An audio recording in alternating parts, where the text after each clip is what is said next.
Demeurez en moi, comme moi en vous, dit le Seigneur. Celui qui demeure en moi porte beaucoup de fruits. Alléluia, alléluia.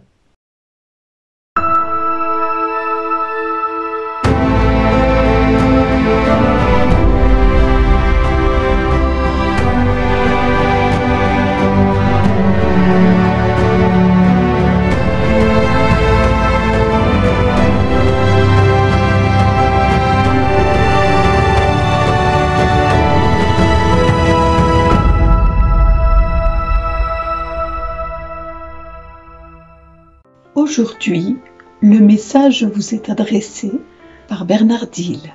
Bonjour les amis. Aujourd'hui, l'Église nous propose deux solutions, soit le texte du jour, soit simplement le martyrologue romain qui nous permet vraiment de célébrer la Saint-Joseph.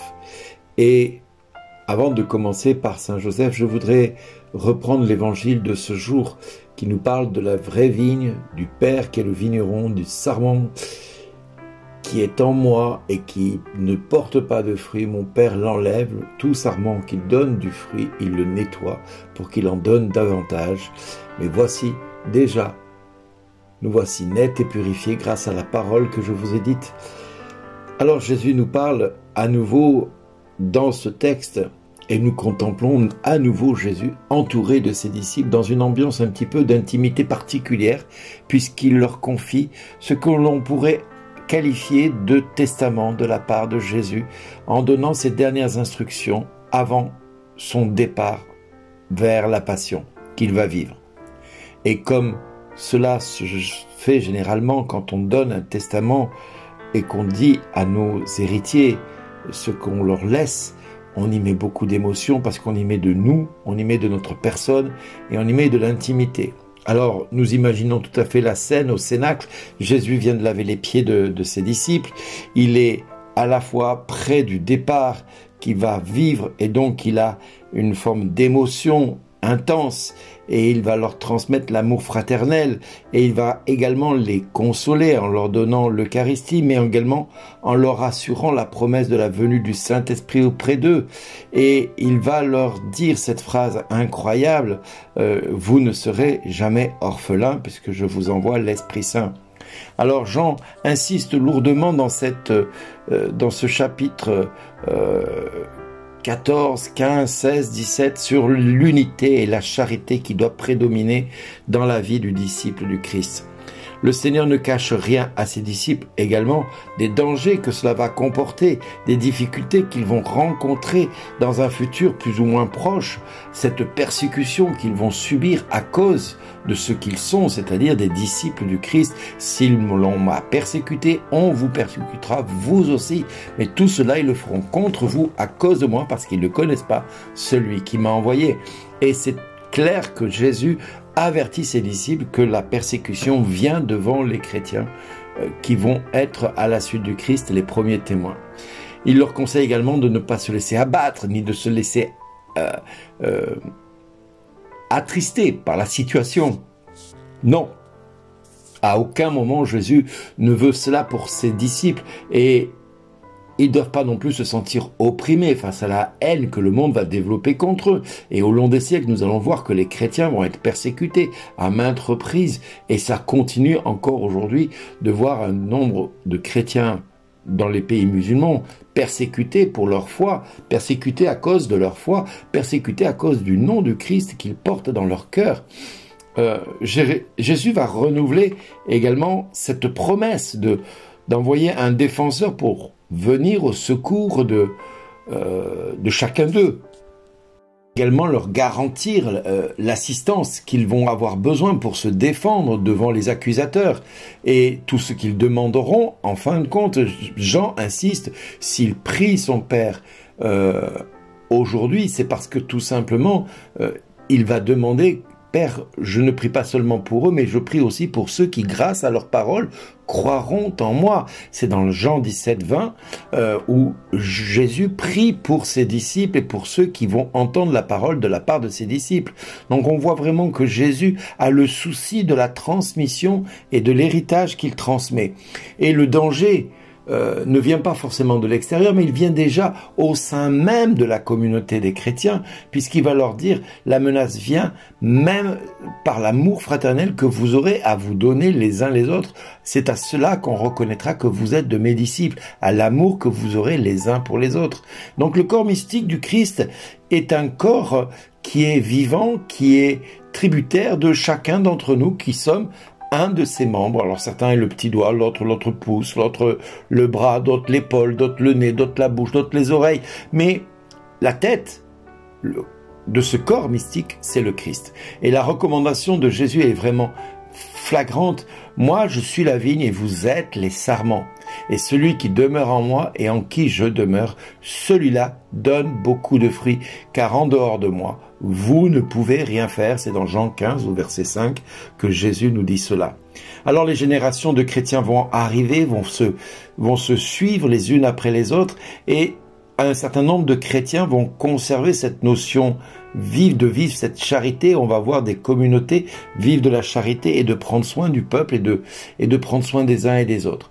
Le témoignage le plus flagrant, c'est celui de saint Ignace d'Antioche qui dira vous tous qui êtes à la suite du Christ, nous devons courir, je dirais, comme il disait, courons à l'unisson pour être un seul Christ, un seul autel, un seul temple qui procède du Père qui nous a tous créés, et nous sommes tous à l'image du Père parce que c'est ainsi que Dieu l'a voulu. Donc, ça rejoint un petit peu ce que Marie dira, faites tout ce qu'il vous dira. Et c'est en cela que nous devons, nous, aujourd'hui, voir dans la figure du Christ une image particulière, c'est celle de l'Église universelle. Quand on voit le Christ, on doit voir l'Église universelle. Cette Église qui doit être prompte à demeurer sur le pied de vigne qu'est le Père, d'être des sarments qui ne s'autosuffisent pas eux-mêmes, qui ne se défendent pas d'eux-mêmes, mais qui sont totalement dépendants de la vigne et du cep de vigne que Dieu est pour nous, sarments. Alors ça c'est une évidence, mais c'est pas évident à vivre. Et nous avons pour modèle, bien évidemment, Saint Joseph. Saint Joseph qui n'a pas revendiqué un rang particulier, il n'a pas revendiqué, je dirais, ce rang plus grand qu'un autre, non.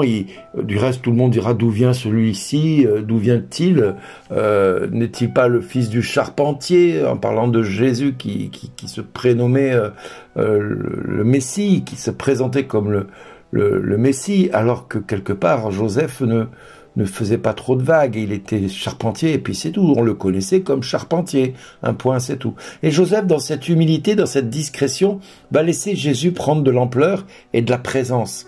Et c'est ce que nous devons suivre comme exemple, c'est cette humilité de Joseph de laisser prendre Jésus dans notre vie. Et comme chrétiens, si nous connaissons Jésus, eh ben nous devons d'abord faire passer Jésus avant toutes nos personnes, avant chacun d'entre nous, pour que le peuple qui nous côtoie, le peuple de païens, puisse voir à travers nous non pas l'homme que je suis ou la femme que je suis, mais l'image de Dieu, l'image du Christ qui vit en moi. Et je dirais que celui qui est en face de moi doit pouvoir recevoir la personne du Christ par tous les pores de ma peau, c'est-à-dire bien malgré moi. Nous devons avoir cette image du Christ qui doit rayonner au-delà de ce que nous sommes et de ce que nous aimerions être. Demandons au Père de nous donner l'humilité de Saint Joseph, l'humilité de Marie qui conduit son fils, et tous deux qui sont eux-mêmes surpris que Jésus leur dira « Ne saviez-vous pas que je suis aux affaires de mon Père ?» pour ainsi dire, pour remettre Marie et Joseph à leur juste place de simples serviteurs de Dieu. Et c'est cela qu'il nous faut avoir. Dieu premier servi, nous ensuite, nous pouvons exister, mais par la transparence que Jésus vit en nous. Nous devons être totalement transparents. Nous devons disparaître devant la présence de Jésus en nous. Et c'est ce Jésus qui vit en nous par son Esprit Saint qui fera toutes choses nouvelles dans le monde dans lequel nous vivons.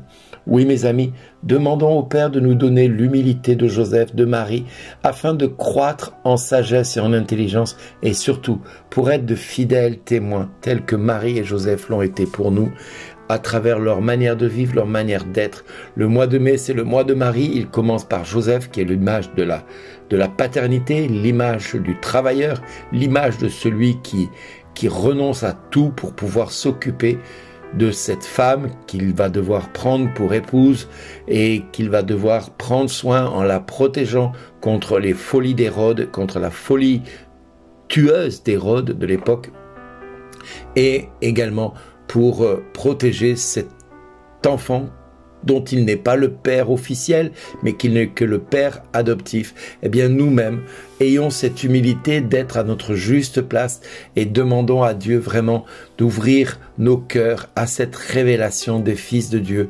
c'est-à-dire que nous tenons tout de lui et tout de Jésus, et que par sa grâce, nous pouvons être de fidèles témoins. Père, je te prie que l'unité qui existe entre le Père, le Fils et le Saint-Esprit, mais entre Marie et Joseph auprès de toi, Jésus, eh bien, que nous soyons dans cette unité et que tout ce qui se passera autour de nous, je te prie comme Jésus t'a prié. Je ne prie pas seulement pour moi qui parle, mais pour tous ceux qui, grâce à ma parole, croiront en toi, Père. Je te demande que cette parole retentisse dans leur cœur, que cette parole vienne s'enraciner dans leur cœur et que tous et toutes aient la fierté de pouvoir appartenir à ton nom, Seigneur, et d'être un de ces sarments que tu as voulu que nous soyons pour toi et que nous puissions porter du fruit, un fruit abondant, généreux, goûteux, savoureux, avec les parfums, je dirais, du Midi, du centre de la Provence, du Midi d'Israël, avec cette vigne qui nous donne un vin savoureux. Moi, je ne bois pas d'alcool, mais je sais que ceux qui aiment le vin, eh bien, quand ils goûtent un bon vin, ils se régalent, ils apprécient ce vin et ils le savourent, ils le dégustent. Et c'est ce que nous devons être, savoureux, goûteux pour le monde qui nous entoure. Quand on nous voit, on doit voir quelqu'un qui apporte une saveur toute nouvelle, celle du Christ ressuscité, celle du Christ vivant parmi nous. Et c'est à travers cette saveur que nous allons dégager, ce parfum que nous allons dégager d'agréable odeur, d'amour de Dieu, d'amour de ce Dieu qui s'est fait homme, qui a pris notre condition humaine, renonçant à sa propre condition divine pour prendre notre condition et porter sur la croix toutes nos misères. Eh bien, déchargeons-nous de nos fardeaux et prenons la saveur de Dieu pour pouvoir donner au monde l'envie de goûter Dieu. Amen. Merci d'exister.